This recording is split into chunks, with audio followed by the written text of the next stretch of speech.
Hello friends, जब हमारी शादी होती है, शादी के दौरान अग्नि के सामने पंडित जी हमसे कुछ कस्में लेते हैं, हमसे भी और हमारे पति जी से भी। और हम अग्नि को साक्षी मान के कसम दिखाते हैं कि हम अपने पति की सारी बात मानेंगे, उनसे कभी कोई भी बात नहीं छुपाएंगे। लेकिन यहाँ पर समझने वाली बात ये है, जब लड़कियाँ शादी करके अपने मायके से ससुराल आती हैं ना, तो उन्हें 3 ऐसी बातें हैं जो अपने पति से और पति के अलावा घर में आपके और भी जो सदस्य हैं उनसे कभी भी वो बातें शेयर नहीं करनी चाहिए। पहली बात, आपने अपने मायके में दुख उठाया है या सुख उठाया, वहाँ के नियम कुछ और थे, यहाँ के नियम कुछ है और हैं।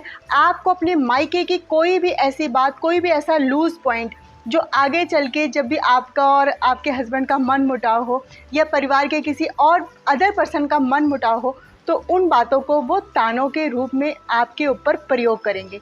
इस बात का आप ध्यान रखिए। इसलिए हमें कभी भी अपने मायके की बात को ससुराल में नहीं बताना चाहिए।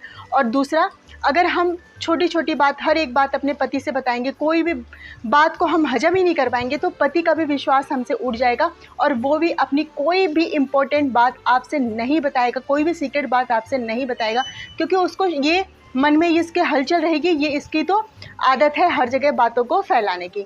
इससे विश्वास भी कम होता है।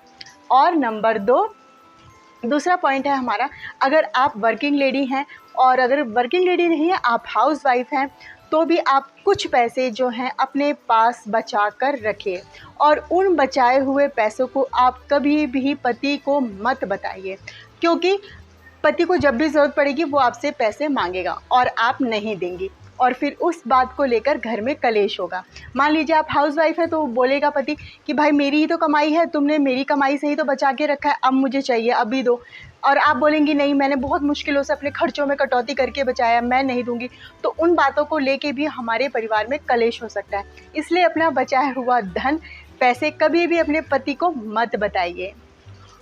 और तीसरी गलती जो हम करते हैं, मान लीजिए दरवाजे पे कोई साधु संत आ गया, कोई फ़कीर आ गया, या हम कहीं गए, रोड पे हमें कोई मांगने वाला व्यक्ति मिल गया, तो हम दान तो कर देते हैं, लेकिन आके उसको फटाफट जो है अपने पति देव से बताना शुरू करते हैं कि आज मैंने आए थे मांगने वाले बाबा जी, उनको ये दिया, उनको वो दिया। हो सकता है आपके पति देव को दान पुण्य में विश्वास ना हो, वो विश्वास ही ना करते हो, और आपके ये दान पुण्य की आदत उनको फिजूल खर्ची लगे, वेस्ट ऑफ मनी लगे।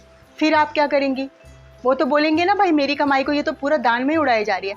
इसलिए कभी भी आप देखिए, बहुत ज़्यादा औकात और हैसियत से बढ़कर दान हमें नहीं करना चाहिए। हमारे पास जो है उसमें से बहुत थोड़ी मात्रा में हमें दान करना चाहिए। ऐसा नहीं घर का सारी चीज़, घर के सारे पैसे रुपए आप उठा के दान कर दीजिए। आप उसमें से कुछ अंश जो है दान कर सकती हैं, लेकिन उस दान को कभी भी आप अपने पति से ना बताएं, क्योंकि उनको फिजूल खर्ची लगेगी और वो बोलेंगे कि आप तो बस सारा दिन दान ही करती रहो, मेरी पूरी कमाई लुटा दो। उस चीज़ को भी लेके आपके घर में कलेश हो सकता है। इसलिए ये 3 ऐसी बातें हैं ना, पहली मायके की बात, दूसरा आप जो धन बचा के रखती हैं वो, और तीसरा किया गया दान। अगर हम दान किए हुई बातों को पति से बताएंगे, एक तो झगड़ा होगा, और दूसरा जो हमने दान किया है ना, जो उससे हमें फल मिलने वाला है, जो आशीर्वाद मिलने वाला है, वो भी कहीं ना कहीं हमको नहीं मिलता है। तो ये 3 ऐसी बातें हैं जो पत्नियों को कभी भी अपने पति से और फैमिली के दूसरे मेंबर से नहीं बताना चाहिए। तो ये मैंने कुछ बातें बताई। अगर आपको पसंद आई हो तो वीडियो, तो प्लीज़ लाइक, शेयर, कमेंट और मेरे चैनल को सब्सक्राइब करना ना भूलें। इसी के साथ मिलते हैं नेक्स्ट वीडियो में। Bye friends.